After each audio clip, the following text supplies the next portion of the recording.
in any meaningful way, and we certainly can't win. Your fate has been dictated. It's out of your hands. Cohen articulates the key philosophy of Bandersnatch during the LSD scene, when he gives his interpretation of the Pac-Man game. The whole thing's a metaphor. He thinks he's got free will, but really, he's trapped in a maze, in a system. All he can do is consume. It's easy to see that this speech is describing Stefan's situation.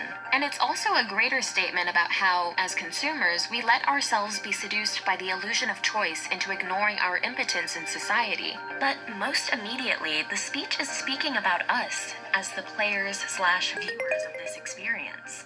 He's pursued by demons that are probably just in his own head.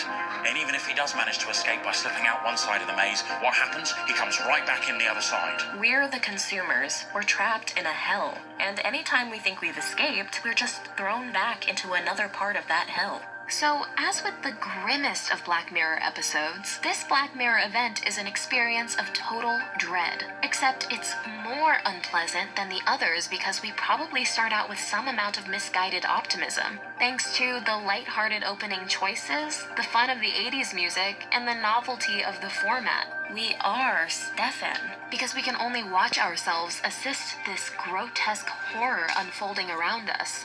Our attempts to resist, like his attempts to resist us, yield only short-lived, inconsequential victories. Stefan feels like he's being possessed by some demonic force. I'm being controlled by someone from the future. And what makes Bandersnatch creepier than the most hopeless other Black Mirror episodes is that we end up feeling like we've been possessed and defiled. Just as Stefan feels he's been made to commit terrible acts, we feel we've just done something horrific, but we couldn't stop ourselves. This feeling of being infiltrated is what makes the film so deeply uncomfortable.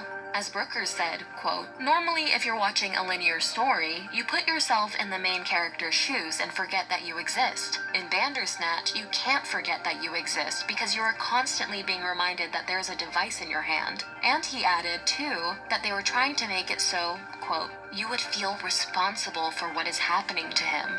I know there's someone there. Just give me a f***ing sign.